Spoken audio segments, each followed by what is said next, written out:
Hi, this podcast is a joke. Goodbye. See? That's the kind of intro we need every week, I think, is that's how we could get started, is having my daughter come on and just unenthusiastically bring us in like that. That is fantastic. Hi, everybody. Keith and Jason back at it after a long weekend, doing a podcast on a Monday, and we're here to bring you all the joy and suspense that was our weekend and talk to you about all the goings-on, including masks. Masks? Masks. We're all going to be like the Lone Ranger now. Oh, great. So we'll get into that a little bit. That's only for you people that get to go into the office. So. Actually, I think they're still trying to figure that one out. I was in the office a little earlier today, and ain't nobody wearing masks yet. But we'll get to masks in a little while. How was your weekend? Very nice. The weather was great. It's fantastic. Let's see. Saturday, I got out on the trails a little bit and walked around, kept my social distancing. Good. And yesterday, all I did was stay in and clean off the DVR. Now, how are the trails around your place? Are there like big long trails, or tell me a little bit about that? I can walk for 2 miles and not go over a trail a second time. That's pretty good. Yeah, I've got probably 5 miles of trail right outside my door, so it's nice. And so you live over near, are you in Ramstein proper, or what village do you actually live in? No, I'm in Miesenbach. Oh, you're in Miesenbach, okay. I'm eating olives, by the way, for listeners. Miesenbach, Texas. I'm actually eating from Globus. I am my greeting glasses. Grün Oliven und Stein pikant eingelegt. I think I mispronounced that. Petra would bruise me up if she heard me. Basically, they're green olives with a little spice, a little chili spice. They're pretty good. I became an olive fan like maybe 4 months ago. That was kind of weird. I still don't like black olives. Black olives are still Satan, but green olives I came into about 4 months ago. I actually ate one that had some garlic stuffed in it. Randomly, and it tasted pretty good. So I'm like, all right, well, maybe I'm okay with olives now. And I am mostly, as long as they've got some other sort of flavor surrounding them. Are you an olive guy at all? I am not. I'm not a big vegetable guy at all. Right. So you're out in your walk. We took a couple of walks this weekend, but we kind of walk around the neighborhood. My hip and my knee kind of limit as far as I can walk, although I'm trying to lengthen that, and I'm about to, we just finished building Annabelle's bike. That's going to be one of my fantastic stories. So that she's ready with her bike when she wants to go. I think I've got all the nuts and bolts tightened down, and I'm waiting to tell you this story. It's fantastic. But so we've got our bikes. Dee's got hers. It's in full repair. Mine's in full repair. I keep mine up here. If you look behind me, can you see the bike? I see it. Yeah, yes. So I have a little stand that I kept it on for the winter. I tried to get on it every day. I probably got on it every second or third day, but it was something. And so around here, there are a bunch of trails, and there's a big trail right behind me that connects to something called the Camino, which if you look it up is like thousands of miles long. And Dee Dee told me about it when she first started walking it, and she walks it pretty regularly. Let me see if I can look it up real quick, because it's kind of important. Camino Trail. I think that's it. It might be El Camino or something like that. Camino de Santiago. That's it. All right. The English Way of St. James. It's a network of pilgrims' ways or pilgrimage leading to the shrine of the Apostle St. James the Great in the Cathedral Santiago de Compostela in Galicia in northwestern Spain. So if you look at the map, which I can't show our viewers, obviously, but there certainly is one that runs right through here for sure. And it looks like it goes all the way to Paris and then down, and they all run into Santiago de Compostela, which is on the northwestern, actually it's more northern, but I guess northwestern, just north of Portugal. So anyway, this trail runs for a good long ways, and we have a bunch of them back there. And I only walk a little bit of it. But Dee walks a lot more of it. And yesterday she said she found like a fairy kingdom. Somebody's built like a fairy kingdom along one of the trails. I thought that was kind of interesting. Oh, wow. So that either means they're actually building a fairy kingdom or they're hiding weed. That's my guess. I think that's what I'm guessing. So anyway, what else did you do this weekend? You said you emptied the DVR? I did, but one thing I did yesterday, I have to confess, is I trimmed my own hair. What? Tell me about that. I did. How did you do that? Because, Erin and her husband did a hair trimming. I saw that. And let's just clarify, she cut his hair. Okay. I hate it when it touches my ears. I do too. My hair has not touched my ears since my first year of JROTC in 10th grade. JROTC, okay? Yeah. Yes. And so I thought, okay, this is getting... I did the same thing, by the way, with the photo. I know. That's why I'm doing it, as a matter of fact. This is, it's just when it touches the top of my ears, it bugs me. Right. So I got out the clippers I have, and I'm not going to certify that they're even, but they're I'm even not sure you enough for can. me. I'm not sure that's for you to certify, actually. and you know what? Since I'm teleworking, I don't leave the house much anyway. No. So it's good enough for me right now. Yeah. So there. I'm not going to touch my hair. I've decided to let it grow, let it grow, let it grow. And that is a first for me in a very long time. I tried it like, when was it? About a year. Dee Dee would know better than I would because she knows how much of an a-hole I get when my hair starts touching my ears. But I gave it a shot and I let it grow. And actually, it's just because I had the motivation to get over to the barber, or it was every time that I went over to the barber, the one in the KMC, which is now closed, of course, there were 35 million people waiting. So, and I get it, I just was going at the wrong time. The best time I've always found to go is like on a Tuesday or a Wednesday night after work to get over there, and there's like 3 people waiting. So that's always good, and they always have time. But not on a weekend for sure. And so I said, well, forget it, I'm just going to let it grow. So I let it grow, and I let it grow, and it was okay. And then all of a sudden, there was this whole management piece of it. And I was like, and then it was like, it was touching my hair, and then all these hippie dreams started happening, and, you know, I'm kind of a hippie, but not. And then I was conflicted in 21 years of military, and then so I finally just went in and got it cut. So, but this time I think I'm going to commit and let it grow as long as I can, and we'll see how it goes. But, you know, at least I still have my hair, which is pretty cool. But we'll see how long it grows. You know, I was thinking about that. My dad has had the, what do you call it, the over-the-ear hair, and it goes around What is it, like the remember. olive branch, the olive wreath, or whatever it is? Right, yeah. right. And my grandfather was like that, and apparently my mom's father was a cue ball. I never had the opportunity to meet him. Right. So I never had a chance. But, you know, here I am going on 50, and I still have some hair up top. So, you know, I'm ahead of the game. You are. You're doing fine. And it seems like I was thinking about that, too. I was thinking about how many military people are just losing their friggin' minds because they need to get their hair cut, right? They cannot. You see it on the Facebook pages, man. It's incredible. I'm not going to I'm not going to get a buzz cut. I'm not. That's the easiest thing to do. Mm-hmm. You know, it makes it easier to go around the ears and just buzz it, and you're done. And oh, by the way, you're in the military. Yeah. Go ahead and do it. You can start letting it grow. You can keep it off the ears. That's all they're looking for. Keep it off the collar. Keep it off the ears. Right. And you can let it go, and your sergeant major or your first sergeant or your chief or whatever. But see, that's just it. I think it just eats too many people up inside. It's like when the not the new Air Force uniform, but the new Air Force uniform while I was still in the sort of teal turquoise one, one, right? When that one came out, they said specifically, don't fucking iron this uniform. Don't put creases in it. Don't do anything. And you could just see, like, people fiending for a cigarette. Like, certain people, they were just like, I've got to. And they did. And they got reprimanded for it.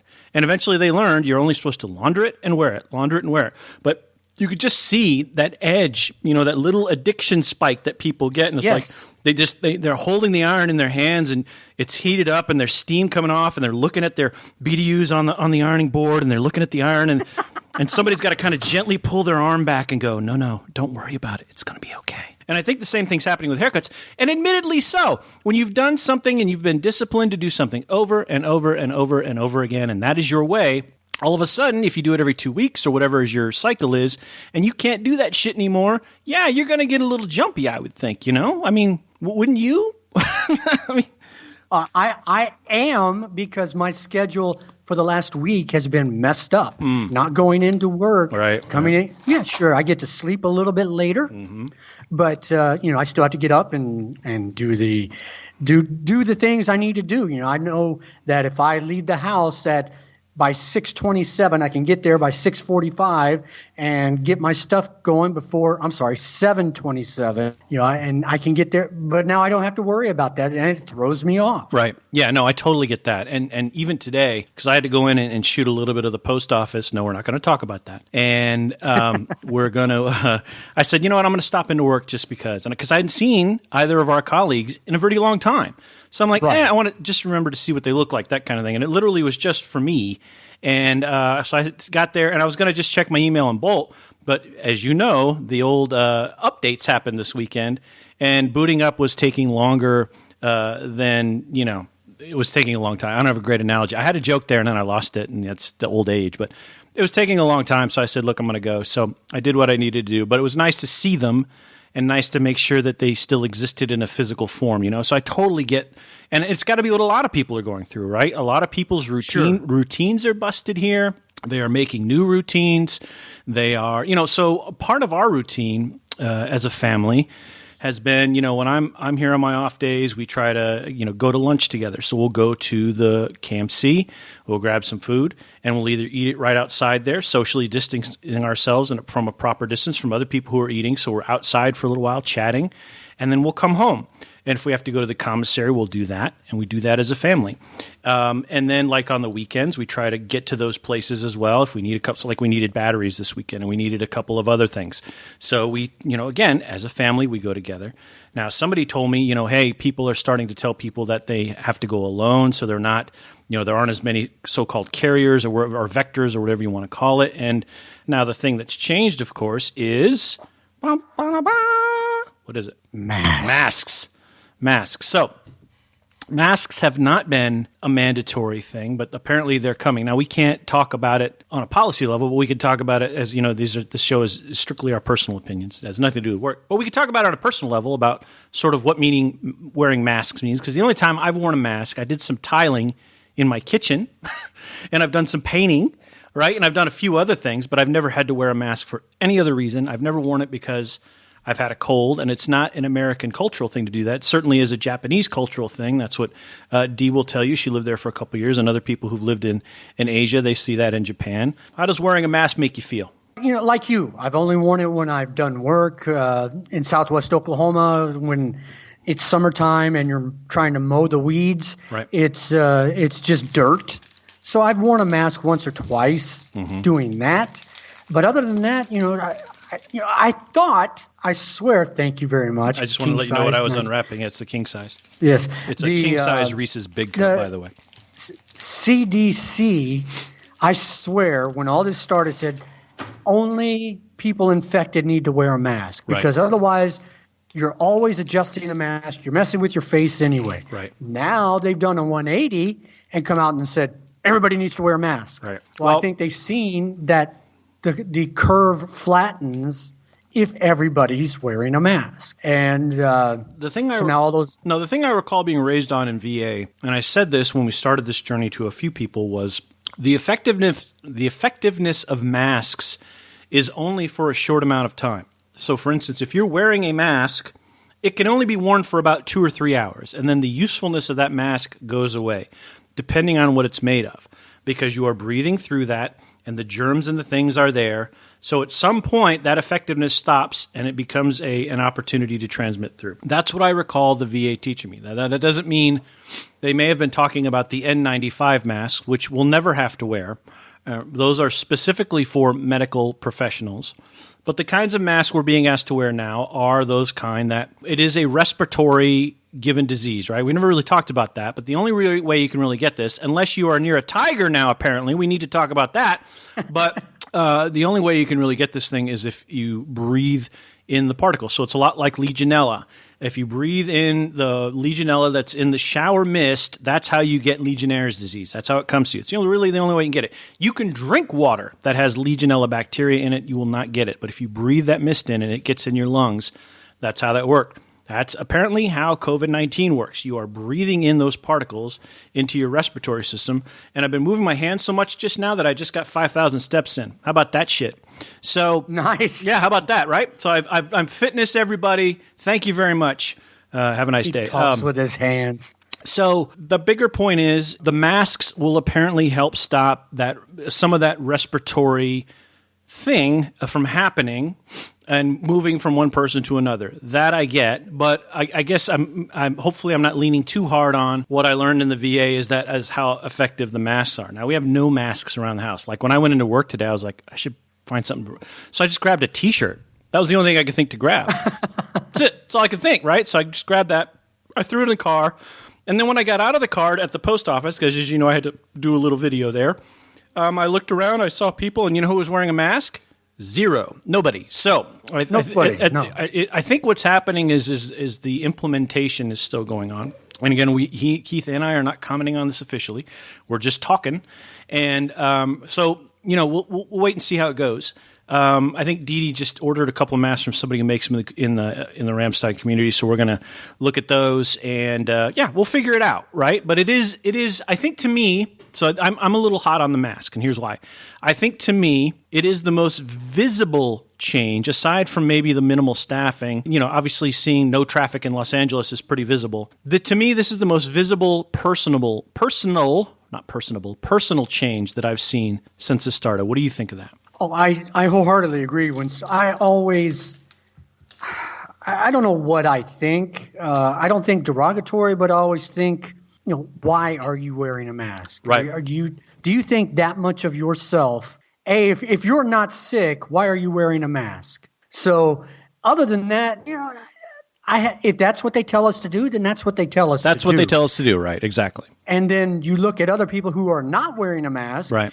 And then you get to be the person, why the hell aren't you wearing a mask? Right. And then you're going to get people who are like, well, it's mandatory. Well, it is mandatory, but only if you can't social. I mean, based on what the letter that I saw that I reposted on my personal Facebook, again, personal comments on what I saw, it says that you wear a mask if you can't social distance yourself from someone you're working with or someone close. So in other words, if you're working in close quarters with somebody, you probably need to wear a mask. But if you are working in a situation like we do, where you're already 6 feet away where you sit from Aaron, and I'm already 6 feet away basically where I sit from Petra and Stefan, probably don't need a mask. But if you go into maybe one of those EOC meetings or one of the other meetings where you're not calling in, maybe you put on the mask. I don't know. It's an interesting dichotomy.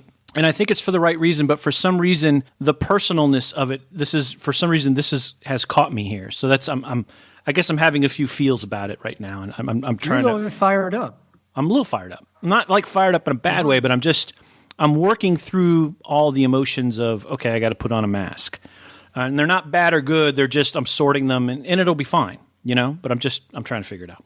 It makes it real for a lot of people too. When you have these people that still are not subscribing to the regulations, to the mandatory quarantine, that kind of thing, they're going to start seeing. Sorry, I just sounded very hick there. They will start seeing. They will start seeing everybody wearing masks, and maybe they'll start getting a hint. Well, and I think of course there's a bit of the worrisome crowd, which I also want to talk a little bit about later. A bit of the worrisome crowd who wants to wear a mask, right? They've wanted to get to this point. They feel like we should have been wearing a mask from the moment the balloon went up, right? And then that's the way really to stop the spread of the disease. And maybe we should have done that from the beginning. But a lot of good, smart people are looking this, despite what a lot of things that may be said in conjecture. I think there are a lot of good, smart people ahead of this in a lot of countries, and this is the point where we put masks on, right? Apparently, and that's fine. I'm good with that. Totally good with that. All right, it's your turn to talk. You talk. Do what I'm told. Yeah. It's not that hard. I work for the federal government. I'm a civil servant. I work for the taxpayers. The taxpayers and the powers be said, hey, Jason, you're going to wear a mask. Guess what I'm going to do?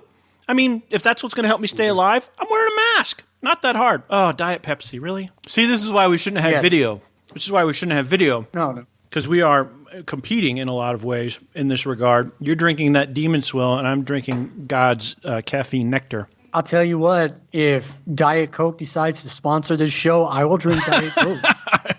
I don't see that happening. I don't see that happening either. But I wanted to tell you that let's see, we're almost to our 6 listeners. Okay. I had several people over the weekend tell me they love the show. All right. And they can't wait till the next episode. Well, I'll tell you what, let's do a reality check. Do you want me to open up the stats right now and tell you how many actual downloads we've had? Absolutely. All right, so we'll do that. You keep talking, and I will bring up the stats. Say something interesting. I'm lost now. I talked about my haircut. Yeah. I mowed my lawn for the first time last week, and my allergies went through the roof. What are you allergic to? Grass. All right. And dirt. So, there you have it. Hi, I'm allergic to grass and dirt. My name is Keith. When I was in early high school, so I guess my sophomore year, I went into an Air Force hospital to get allergy tested. Remember Air Force hospitals? Yeah. They stick you I'm trying to remember. I think it was in the lower back. Oh, Just a little prick to see what you're allergic to. What? And there's like 20 or 25 different little pinpricks that they stick just to see what you're allergic to. And I'm allergic to several types of grass. So pretty common. That's like hay fever, right? Isn't that pretty much the... Pretty much, all right, yeah. All right. Take a Benadryl and I'm fine, and then sleepwalk. Sleepwalk all day, exactly. Yeah, that's the worst part. All right, you ready? 2 shows. What you want? That was the the total? most boring part of the show, by the way, right there. 68 total downloads. So that's 68 people. So that's actually 10 times more than what I figured. So welcome to the 68 of you. And if we have any repeat customers, those are good too. Our goal is Tuesdays and Thursdays throughout this thing, and hopefully we can continue that even after this. I guess we'll have to record at night or something. Maybe we can actually get you to... It's not like I have a social life. So when we don't have... when we don't have social distance anymore, you can actually come here and sit with me and be face to face. That'd be fun. 68 is our tally of total downloads, and our last one, train crashing, felony or misdemeanor, is only up to 25. But I haven't really promoted it too much. So that's the other thing. I gotta get it on some of the other, like the Reddit sites and some of the other promotionals. But 43 for our Tiger King episode. So we are trending. Wow. In a really sad way. Well, that's all right. We're trending, and we can say that. Yeah. My parents have listened to both episodes. What'd they think? They think I have a nice voice, don't they? They think, yeah, they love you. They say we need to quit cussing so much. Oh, I figured that. And I figured I'm an adult. I can do yes, ma'am. I only break it out for those moments when we're really engaged. I try not to, cuss too much. I try because it's got to be a punctuating sort of thing. It can't just be a sort of right. When a man's trying to make a train into a submarine, or to a road grader, then we can. I think we're okay to cuss a little bit. How dumb was that? That was just dumb. What about this news now?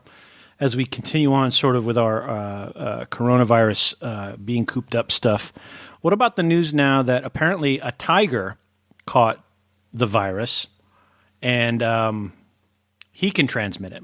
Did you see that? I have not seen it. All right. Where have you seen that?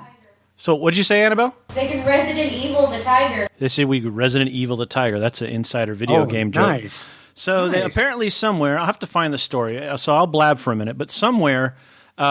they said that a tiger has caught the coronavirus, and it's a carrier. So people think this is now the apocalypse, and think that because other animals can carry this thing, that it's just going to start wiping people out. All right, here's the story. This is via CNN. Nadia, a tiger at the Bronx Zoo in New York, has become the first of her kind to test positive for the coronavirus. The 4-year-old female Malayan tiger tested positive after developing a dry cough. Who checks that? Who's that close to the tiger to actually hear? That's the video playing on CNN, by the way. Who gets that close to go, I think that's a dry cough. I think we're going to have to, Anyway, developed a dry cough, expected to recover. Samples were taken from Nadia, taken and tested. I'm sure they tranked it or something. After 5 other tigers and lions at the zoo began showing symptoms of respiratory illness, no other animals at the zoo are showing symptoms, though they have an increased. Let me try to read the sentence, stupid. Though they have experienced some decrease in appetite, the cats at the Bronx Zoo are doing otherwise well. So it does beg a different question, but I'll get to that in a second. So tigers are carriers. Just anecdotally, I've seen people just freaking the fuck out about, oh my God, if they can carry it, that means other things can carry it. It just means the end of the world. And again, worrisome people. I'll get to that in a little bit later. But so people can't go to the zoo right now, right? Right. So how did the tiger get the coronavirus? Was it on the steak it ate? Or the chicken, whatever they feed it? It has to be from one of the handlers. Got to be something, right? I mean, that's the only way that makes sense. And so that means one of the handlers is positive. So I'm sure they've gone through the protocol and saying, all right, maybe one of the handlers has it. So but the big news there, of course, is that the tiger can be a carrier. But I'm not sure if CNN was differentiating, and they mean, because as I remember from the lessons that we've gone through and all this, coronavirus is a new virus that they haven't really quite fathomed yet, right? And then, like, what we've got or what we're dealing with is COVID-19, as I recall, right? Let me just double check that. Right. Coronavirus, la la la.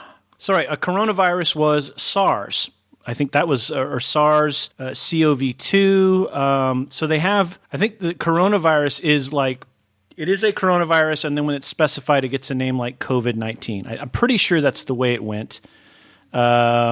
Is an infectious disease caused by a new virus. So either way, I think the problem that most people have is that the tiger can spread the disease, and they think, oh my God. Even on that note, and let's just sit here and think about this logically as we sip our soda, the tiger's in the zoo. It's not going anywhere. No one's going to approach the tiger. The only one that's going to see it is the handler. The handler certainly will be either quarantined or if the guy's positive, will be isolated for 15, 16 days, and then that will solve that. No need to worry about the tiger, I don't think. What do you think? I think that it'll be all right.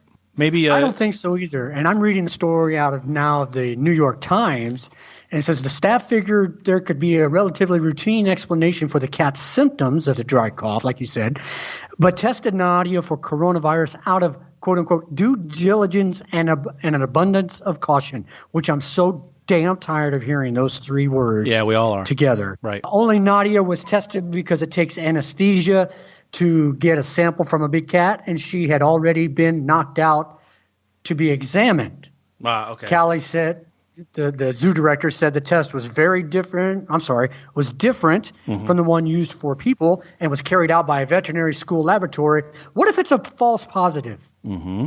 Because we've had several of those with humans. Yeah, and again, I think my little hitch here on this is that we're quick to sort of jump to, oh my God, it's getting worse. Even I jumped a little when the masks thing came down. So I'm guilty of it as anybody. But as a society, as a group of people, we are quick to sort of jump at, oh my God, it's getting worse. And I don't think it's getting worse. In fact, I think it's getting better in a lot of ways. And I think we are starting to, at least in some ways, hit the plateau. I think there's still testing that's going on in the United States. It's going to reveal far more people. Yes, more people are going to die, and that is very sad, of course. And we wish we could have staved that off sooner. That said, I do think we are plateauing on this, and we're reaching a sort of, again, personal opinion, nothing to do with any of our work or job relations, but I think we're plateauing. So I think the humor here in this is that people see a tiger getting sick and go, oh my God, if that can get sick, then frogs can get it, and birds and cheese and martinis and everything else can carry the coronavirus, and we're all going to die.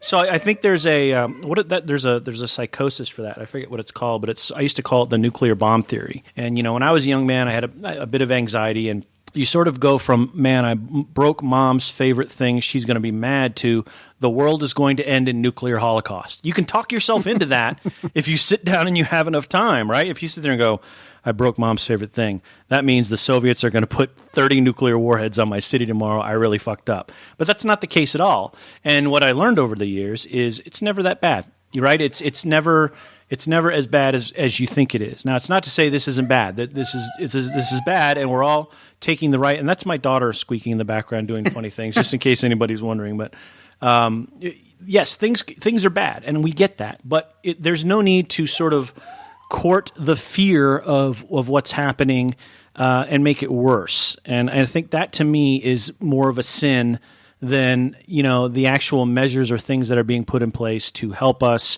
or to not even help us, to keep us in place so we're not spreading the disease around and things like that. Like, go ahead. I'm sure you heard about Georgia opening up the beaches this weekend, right? No, I did not. Okay, wow. So the state of Georgia, I guess the governor said, you know what, we're going to open up the beaches at Tybee Island. Everything's going to be fine. But everybody on Tybee Island is like, what? Hold on a minute. No. All the parking lots are closed. All the businesses are closed. There's nowhere to park, and there's nowhere to put these people. What are you doing? So apparently Tybee is sort of fighting back on the governor's order and saying that's a big no-go from our perspective. Because if the business people of Tybee Island aren't even ready to take on that business, I mean, what does that say? I mean, they are doing their part to help combat the virus, and all of a sudden somebody says commerce, and they went, no, we're not ready for commerce. We want to get back to commerce. All the entities that do commerce want to get back to commerce. Get it? That is the American way. But they are positioned right now to kill the virus. Hashtag kill the virus. So, I mean, kill the virus. Right, kill the virus. Get ahead of the spread. So, if they're not, if they're suddenly selling it, let them go to the beach. All of a sudden, thousands upon thousands of people are going to descend them on the beach. They're going to get there and go, hey, wait a minute, Quick Stop ain't open. And then they're not going to be able to get any food or suntan lotion or towels or flip-flops or any of that shit that they want. And you know what I mean? It's just, some of this stuff is just crazy to me. somebody with money on Tybee Island got to the governor and said, "Hey, we need to be open." Thank you. I forgot about that part. None of those places, like you said, they've all let their help go. Yeah. They're not going to be ready. Yep. Unless they're doing like takeout stuff already, but then their staff. I think everybody's doing takeout in some form or another. Yeah, everybody's going to be minimized with their staffing. They're not going to be ready for that because good and well that Tybee Island's open. Right. Let's go. Right. Yeah, exactly. And if I could, I would. I mean, it's beautiful out today. You know that. And if the golf course were open right now, we would not be doing a podcast, or we would be doing it from a golf cart. That's what we would be doing. So, I mean, we're just as human as anybody, right? We want to be out and enjoying our lives and doing things, but so here's the other thing, and I want to brace this by saying sometimes ill-informed decisions are made, and sometimes decisions that don't look right are made. I get it; they happen. They have happened during this crisis. I don't think they have been the trend, and I don't think they have been the norm. I think decisions that go against what we know is right and just and helpful to go toward getting a cure have been the norm. At least 70 to 80% of the time, which is the norm. Have there been bad decisions? Sure, on all fronts. Have there been risks taken that maybe should have been taken? Yes, in a number of areas. Again, personal opinion.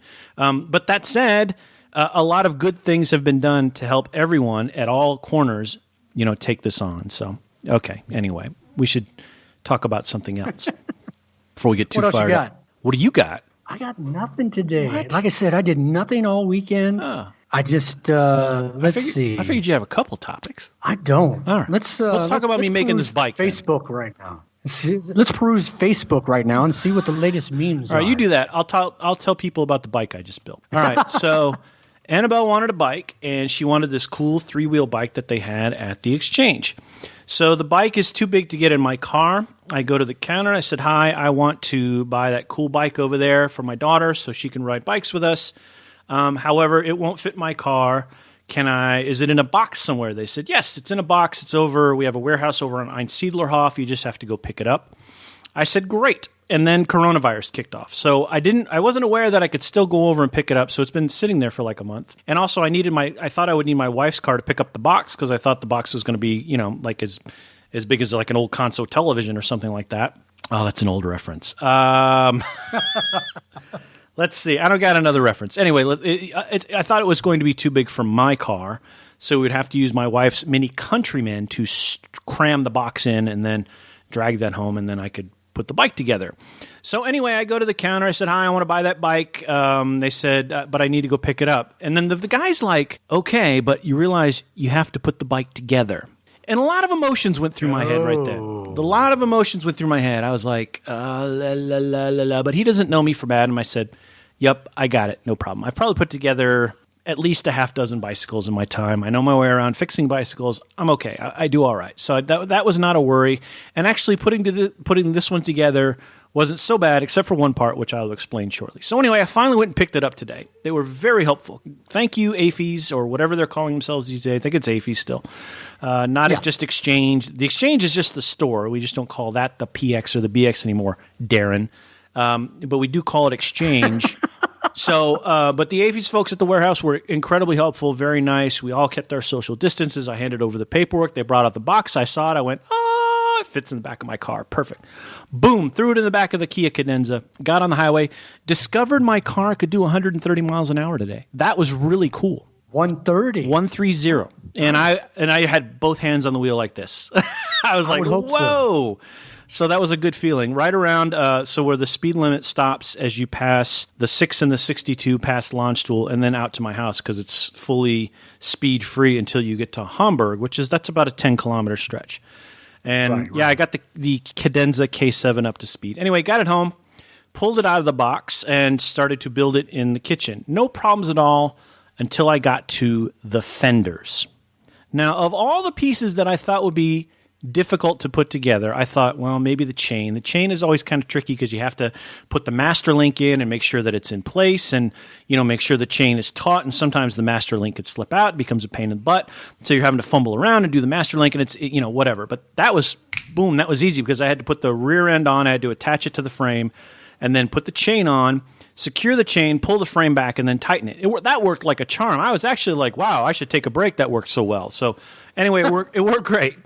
So then the next piece was I think it was putting on the wheels, which I thought, those are going to need some kind of special. But the only thing special was one of the wheels to go on the axle was notched and one wasn't. Hey, easy for me, dumb guy, boom, boom, wheels are done. So then the next thing after that is the fenders. Now, the front fender was no problem. It was 3 screws. They were already on the frame. Boom, boom, boom. I had that on in 30 seconds. No problem. But the rear fenders are, I'm just going to say, I imagine now in that hour or so that I was taking to put on the fenders, a little of what the Hebrews must have felt building pyramids.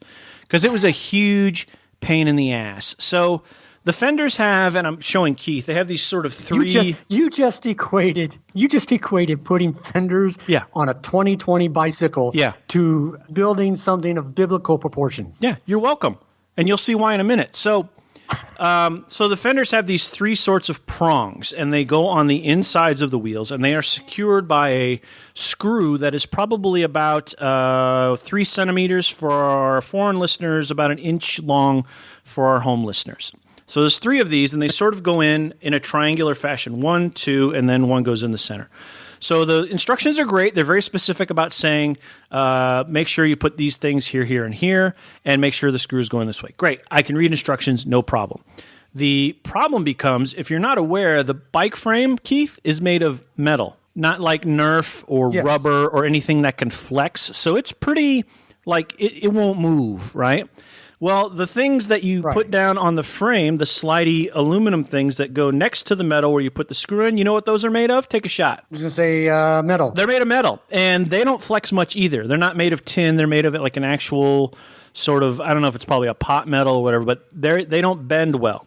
Well, the problem is if you have this sort of 1/16 or maybe 2 millimeter piece of steel up against another 2 millimeter piece of steel, and you're trying to slide it, and the hole for the screw doesn't line up properly, well, you've got to come up with a creative way to make the screw fit properly into that hole, which is a whole separate set of sexual innuendo, but we're not going to get into that. So you got to figure out a way to get the screw through these 2 pieces of metal, which are not aligning. And they're only and if you've ever dealt anything mechanically, they're only just not aligning. They're not way off, okay, you could maybe bang it out. They're just not aligning. So even if you go to put the screw in, it would thread wrong and you'd strip it. So it was a real sort of Wheel of Fortune bankruptcy type moment I was going through if I didn't do this right. So for 45 minutes, I'm sitting there fighting. And my power drill went out about halfway through. That's awesome. So I got to throw the battery on the charger, but I'm back to manual, which is fine because I had lost my power drill for a while. I've been doing a lot of things manually for a while. Whatever, no big deal. So I get one on, and I'm like, oh, okay, this is great. But I noticed it aligns a little differently. So I thought, okay, no problem. Maybe that's the way it's supposed to align. I get the next one on, and it's slightly off. So I fight that one for 10 minutes. And the other thing is, I don't know, you know how the bikes have spokes? And the way that the screws are positioned, I kept dropping the bolt. I kept dropping the screw. And so I'd get it just positioned, and I'd start to thread it in. Boom, it hit the floor. So I pick it up off the floor, get it again, get it in the hole, just start to screw it in. Boom, it hit the floor. So I get it in again, pick it up, just hit the floor, go to screw it in. Boom, it would drop on the floor. And seriously, I almost set the house on fire at this point because it was so frustrating. And unfortunately, it wasn't one of those things where somebody can come over and help because of where the screw had to go in. There really wasn't a place to stick an arm in to say, okay, hold the screw there while I tighten it with a screwdriver. It was really kind of a one-person job. And that sucks because I would have had Annabelle come over and say, hey, hold this. And she would have done fine, but there wasn't that opportunity. So anyway, at least 35 minutes of this is dropping screws, trying to align them, trying to align the 2 pieces of steel for a way in for the screw to go. And finally, after I got the first 3 in, again, those are fine, but finally after 35 minutes after trying the second one, it finally goes in. And then the second one goes in, and the third one goes in. And literally after that, it was 10 more minutes of work. It was, turn the bike back over, put air in the tires, put pedals on, put the basket on, and it was done. And she was riding it outside. I had to make a few adjustments, which are fine now. And that's it. But those fenders, I will never, ever put bike fenders on again. I almost want to rip them off now because I hate them so much. But they're on there, and they'll stay. And if you can, always avoid bike fenders wherever possible. That's my story. That sounds like me every Christmas when my daughter was little. What did your daughter like as toys? Anything. All right. anything, but it wasn't a good Christmas unless Dad shed blood putting something together. Oh, so it was, And that's how you summon the Christmas gods. most of my Christmases had blood and followed by me sitting on the couch with a beer. I can dig it. Yeah. Yeah, and that's kind of how it was with the bike today. It was moving along smoothly until the fenders. And then when the fenders came, it was like all the things. Bill Burr has a great line about it. He's talking, and he was, getting frustrated putting the IKEA thing together. And his wife's like, you just get so upset when you're building IKEA. He's like, I'll buy 5 and smash 4 if I want to. I'll do what I want. It's such the perfect line. You're still listening to This Podcast is a JK with your friends Jason and Keith talking up the weekend and coronavirus and building bikes and the walk Keith took. And I see on the video your Air Force C headphones. I see those. Those are very quaint. Those are you didn't get the Army ones, huh? I thought you would get the Army. They didn't have Army. They just have Air Force because it's on Ramstein. Right. No, that's true. That's right. I forgot about that. They don't. I thought they have Army stuff in there. You just have to look for it. I think it's on the other side. These were on the not clearance. What's the other word I'm trying to think of? Where they're not going to sell them anymore. I don't know. Anyway, yeah, they're not going to carry them anymore, so they were cheap. So now they're on my head. Well, they sound pretty. You sound amazing in these headphones. Well, I always sound amazing, but through the headphones, even more so. Oh Lord, how about that? How about that? Guy. What was the most interesting you watched on TV this weekend? You know what? I watched Jumanji Next Level. Did you like it? It made me laugh out. It may have been the beer that you turned me on to. Pirat? Pirat. I got to get a bottle of that. Whatever. Yeah. 11.0%. Yeah. Yeah. That's good stuff. Everything's funny with that. Yeah. Yeah, that's good stuff. In fact, I may get a bottle of that tonight and have it for tomorrow night so I can sit on my balcony. A coworker of ours ran through a bottle of wine without knowing it this weekend. Without knowing? He did. He was sitting in his backyard and he said, hum, nom, nom, nom, nom. Before he knew it, his wife was like, you just finished the whole bottle, right? And he's like, oh, la-da-da. And then he probably put on some cool music on his jukebox and everything was fine. Right. What are you doing later, honey?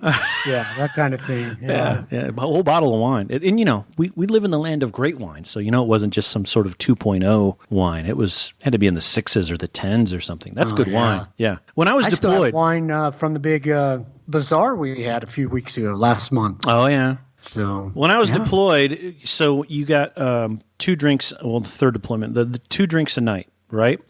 And the whole goal of the savvy drinker there was to figure out which 2 drinks could get you the drunkest. So there was a kind of wine I don't remember because I don't drink wine, but if you wanted to drink beer and you wanted to get as drunk as you could on 2 beers, Stella Artois was the beer to get.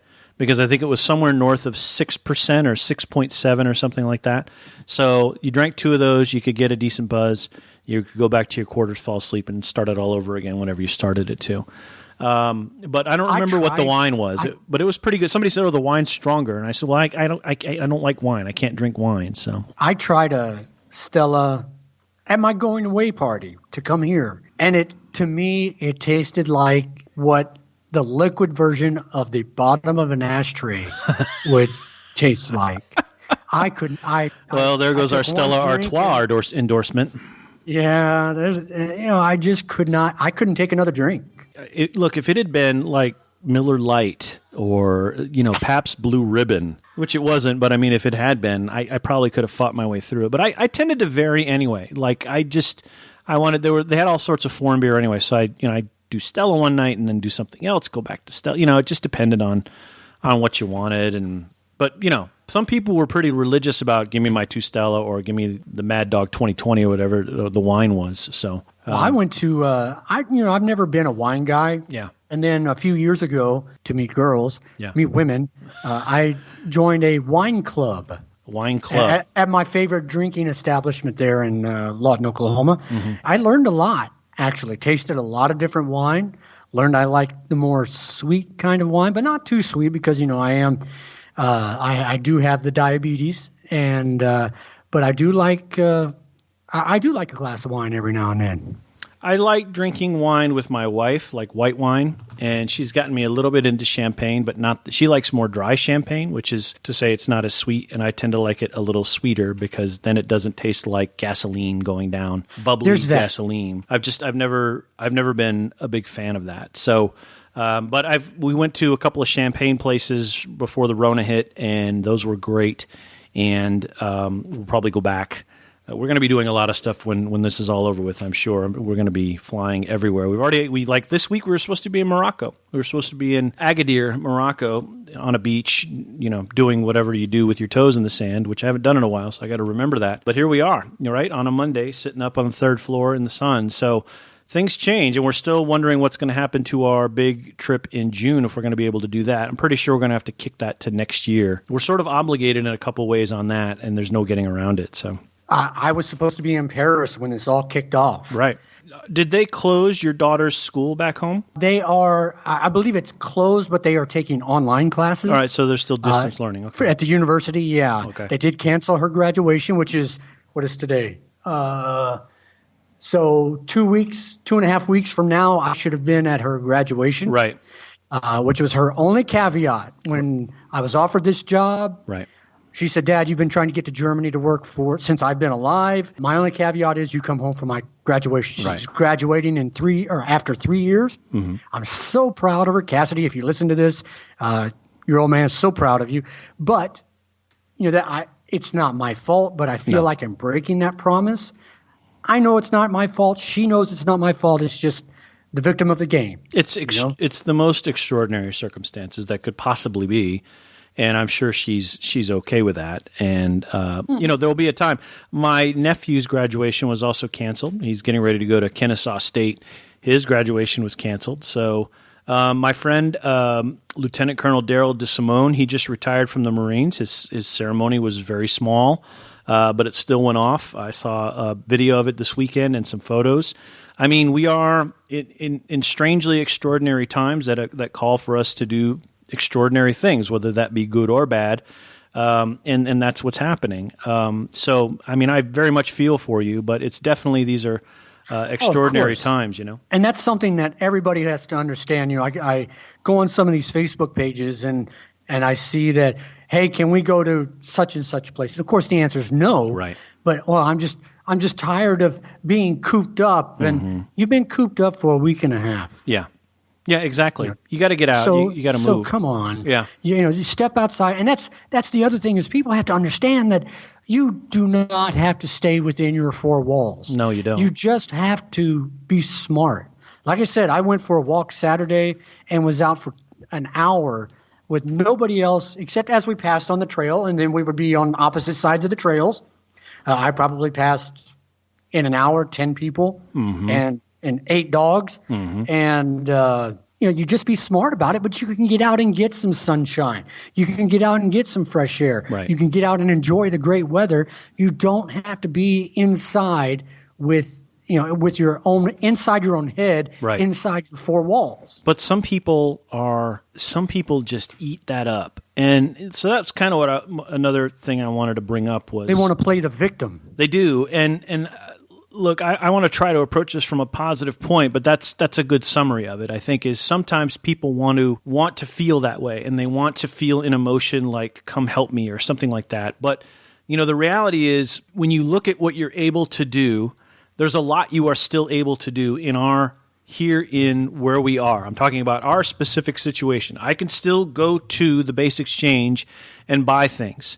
And when I do that, I just happen to take my time and walk around because that is a good mental health break for me and my family as we walk around, and I go look at video games kind of casually, and then I walk over to maybe look at a new pair of sneakers, and then I wander through the candy area and the liquor area, and then I get my butt in line, and then I go home. Similarly, I think people probably feel the same about the commissary, that, it doesn't have to be I have to rush in, get my toilet paper, and rush out. It's, you know what, I'm going to take a minute and just breathe, and maybe there's a couple of other things here that I could get. Similarly, as you pointed out so eloquently earlier, you can go take a walk, and for as long as you want, you can go take a ride. You can just get out. You can't see it. Hey, maybe you can now. There. See? As you can see, that is my balcony. See it? No, all I see is bright light. Okay, that bright light is my balcony, and that has suddenly become really cool to me because my dartboard is out there, and I could take my guitar out there, which I play through my cool iRig thing through my phone, and I could play that all night, and so I can go out there, and that's why I need the Pirat, because I need some fuel. But that has become a little oasis for me as well. But I think there are many people, or maybe they're few, and I'll get to that in a second, but there are people who want to tell you what to do. Well, you can't do that. You have to stay home. Why are you doing this? Why are those people not doing this? There are many of those sorts of folks who may not be as familiar with what they can and can't do, and maybe they should be, or maybe they're caught in some kind of temporal vortex where those types of things aren't getting to them. And you and I are both in the information business. We get that sometimes information doesn't reach people. You have to find new and wonderful ways, video, audio, print, to get the word through everybody.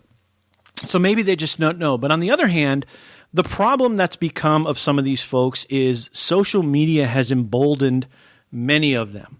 Why are they allowed to do that? Yeah, why are they allowed to do that? Who are they to And then that picks up speed, and then there's that whole negativity that comes across. And if the people are doing something wrong, they should be told they're doing something wrong. Just this weekend, some folks were found in violation of General Order 1. Right? There it is. That's pretty cut and clear. The general said, here are the things you can't do. Don't do them. If you're doing them, guess what? Boom, you're busted. That's it. That's how that works. But I think this thing with the mask is going to be one of those things that's going to be interesting to watch, because what the order says, again, is if you cannot social distance yourself properly, you should wear a mask. So that's sort of, that's going to be an issue, I think, for some. That sort of puts it on you to say, okay, I'm Keith. I'm going to go to this place. I should bring the mask, but I probably don't have to wear it. Or I'm going to this place. I'm going to wear the mask. Or I'm going here on a walk around Miesenbach. I don't need the mask at all. I'll be good, right? But somebody is going to sit in their place with the lights out, telling us what they think the rules are and saying, they're not wearing masks. They're supposed to be wearing masks. Why aren't they wearing masks? And this is adult, child, man, woman. It doesn't matter who the info comes from. Those people exist. In any crisis, always tends to be the challenge is getting people proper information and then having people act on it properly. What do you think? Oh, I think we see it every day in our jobs. Right. Because you always have those people that have a little bit of information or have heard something from somebody else or their spouse or whomever and want to show how smart they are. Yeah. And, those are the people that will release a victim's name in a fire or an accident or something like that. I heard very difficult. It's very tough to doing what we do to counter that. It's frustrating. And let those people know, hey, you know what? You may be going to jail here pretty soon. Yeah, you violated privacy rights. Violated that's all kinds of bad. laws. But usually by that time, the what is it? The horse is sort of out of the stable, or whatever that cliche is. What's the Oklahoma cliche? Think about that for a minute. There's got to be one. But the horse is out of the barn, or whatever it might be, and whatever, it's fine. But on the other hand, the problem that does is it sets up the second set of people who I'm concerned about, and that is the sort of worrisome crowd, right? Again, when I was younger, I had a bigger problem with this than I probably should have. But as an adult, I've learned to manage it more and deal with it more, and that is anxiety. Some folks are very anxious. Some folks are very they let every little bit of information sort of swallow them up and eat them whole. And that's where something to me, like Twitter is a killer. Because there are very smart people on Twitter, and they all have different viewpoints, and they're all pithy, and they can be, erudite, and they could be stupid, and they could be direct or indirect, but they all sort of contribute to that morass of information that folks want to glom onto, because people are always seeking solutions. People always, okay, what's the way out? Like even today, I think somebody said, well, how much longer do you think this is going to go on? And somebody was like, well, we don't know that, right? In fact, I heard this question in the office today when I was in. So when do you think? And we were like, we don't know. We don't know any of that. We just know that when the next order comes, that's the next order we'll follow. We would like to believe it's at the end of April, but we don't know that. We don't know what governments and scientists and doctors and other smart people will decide is the time for us to sort of relax. I hate the new phrase, the new normal. This is not the new normal. This is exceptional. We will move back to normal, and then that normal will become new based on some changes we'll make. But people who are calling this the new normal are off. This is not the new normal. Normal means it will persist on and on and on. This is an exception for a temporary period of time. This is a 180-day TDY that you have to deal with, going to bathrooms in the field and showering in a place where you have to use a limited amount of water and driving around in 130-degree temperatures. That's not normal. That's exceptional. This is an exception. So the problem is you have folks who just generally worry, and they start sucking in opinion from Twitter, and they're looking at Facebook, and it just overwhelms folks, and I completely understand that. And you know what, I get it, but the greatest advice I can give anybody who gets overwhelmed is first, shut off social media. Second, shut off your television or your radio. Put down your phone for a day. Don't even do it all the time. Just put it down for a day. And even if you don't want to put your phone down for a day, go in there. If you have an iPhone, you can do it on Android too. Turn off all the notifications. Turn them all off.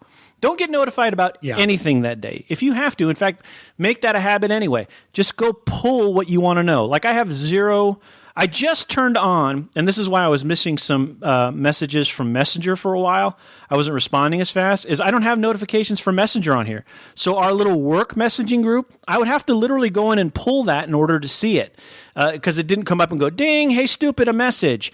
But if you turn off all notifications, it's quite blissful because that means you have to purposefully go in and go, okay, how can I let this information fuck with me today? And you have to go in and fish it out versus the information sort of appearing to you. And I've always had a bit of an issue with folks who make, and this is an oversimplification, but I have a folks who make the telephone their first priority. And what I mean by that is you and I could be sitting in an office and having a conversation about something you consider very important. But if the phone rings and I'm quick to answer it, hang on, Keith, I've got to get that. Why do I have to get that? I'm engaged with you on something that's very important. The phone can ring. In fact, you know what the phone has that nothing else has? Voicemail. Voicemail is going to pick that up. And if they don't want to leave voicemail, you know what they're probably going to do? They're probably going to send me an email. So I think it's important that when we look at this sort of, assault of information that we get every day, that we know that there are options and there are opportunities to turn shit off. And the big one that most of us can do from having these little supercomputers that are supposedly 100 times more powerful than the computers they use for NASA to launch the rockets, the Saturn rockets, is shut them off. I had a policy for a while, I had a thing for a while where I just left my phone at home on Sundays. I didn't carry it around. It was great. It's a great remedy. But to everyone, there's a different degree of this. Some people have to stay in touch with work. I got it. But maybe you don't need Facebook reminders all the time. Maybe you don't need Twitter reminders all the time. Maybe you don't need to have all of these outspoken Twitter people who have absolutely no knowledge of what the federal, state, political, science, or anyone else is doing. They're just riffing off of news like everybody else is, and they're giving your opinion and making you more worrisome. Maybe you shut those off for a day or a week or forever until this is over, until you can reach a point where you're ingesting things at a pace that's okay for you. And there's a startling number of people who are willing to give their opinion about what's happening without being informed by anything other than a media source. I've really become more reticent of that in my old age, of saying, here's what I know. It's not, so a lot of times it's not what I know. It's about what Newsweek told me, or it's about what Fox or CNN or something told me, and I'm regurgitating. The stuff I know, and I'm good with that. I'm not a dummy. But there are certain things when I hear, the tiger caught COVID. Okay, yep, well, who told me that? Well, CNN told me that. We just read it, 25 minutes ago, right? But I can corroborate that. Now I know that the tiger caught COVID from CNN, Fox, blah, blah, blah, blah, blah. So I'll take that as knowledge. But a lot of times people will take things from one or two sources or even one source and go, well, I know that Gandalf is real because I saw him in a film. Like, okay. Harry Potter is real because I saw 7 movies. He exists. Okay, yes, in a sort of, holistic sort of imaginary sense that South Park very much put on display. Yes, Harry Potter exists. He exists in your mind. He is as real as something many of the other things are. But in the same sense, if you're trying to save the lives of your family, yourself, and take care of yourself, Harry Potter is a fictional tale, la la la la la. So we can go into that. In any case, I'm trying to be nice and saying, if you're worrying, if you're one of those folks who just, you're a bit on edge, you're maybe you're not ingesting this as well as some, and believe me, I catch that anxiety every once in a while too. Shut it off. Whatever it is, turn it off. Put your phone down for a day. Turn off the notifications. Do whatever you can. Do you have any tips for yourself? I mean, what do you like to do to kind of get out of the zone, or what do you like to do? I've discovered the walking trails around me. Right. I'll put my phone down, and I found myself more often than not, any political post, anything that talks about Democrats, Republicans, or this president did this, or this president didn't do this, or what. I just keep scrolling. Yep. I don't even read. I don't even go near any political stuff these days. I don't even touch it. I mean, the Tybee Island thing was a decision by the governor, but that to me was news. So that wasn't a political post. That wasn't a political sort of commentary. But I know exactly what you're saying. I'm sorry for interrupting. Please go on. No, the other things is, especially on weekends, because I lose myself in Netflix, or like I said, the other night I watched Jumanji in the Next Level. Right. Last night I watched 2 hours that I recorded of the show Psych. I think they were the first and second episodes of Psych that I've never seen. I used to follow the show religiously, but I picked it up late. So I watched like the first and second episodes of Psych last night. That has a really big fan base. I've never seen it, though. It does, and there's the female lead on there that plays the detective I'm still in love with. Like I figured out. Yeah, so, all right. There you have it. That's all right. I'm still in love with Carol LeBeau from Channel 10 in San Diego, but that's a whole nother show. Unrequited teenage love. Nice. And having worked in TV news, I understand that. Yeah. Because there are not many unattractive people. Yeah. In TV news. She's from Iowa, by the way, if you need to know. She's from Iowa. Didn't need to know it all. Yeah. I think we covered a lot of ground today. Did we miss anything? Is there anything else you wanted to touch on? Diet Pepsi's better than Diet Coke. Come on. We're not doing that kind of advertising for anybody. Let's see. I ate my olives. I finished my Diet Coke. I just want to get under your skin. I talked about the bike. I think that's it. I think if Darren, if you're listening, I think we made you happy with a pretty good hour and 5 minutes here. So that'll do it for this show as a JK. Keith and I thank you for listening. And if you want to listen again, be sure you're subscribed on iTunes, Sprecher, Google Play, Spotify, wherever you pick up podcasts. Please do that. That would make us very happy. If you like the podcast a whole lot, or you didn't like it a whole lot, leave a review on iTunes. That's also very helpful for us. Helps move us forward in the old algorithm and get us a few more listeners in the process. Keith, any last thoughts? No, I appreciate those that have tuned in and given us feedback. Ray Pollock and a couple others say, hey, thank you very much. And tell your friends, tell my friends that you listen to me. Never mind, just tell everybody. Tell a friend. All right, and Keith's mom and dad, hopefully I kept the vulgarity down to a minimum this time. And you got through it without wincing too often. All right. Take care, everybody. We will talk to you. Next one's on Wednesday, so we'll see you on Wednesday. Bye.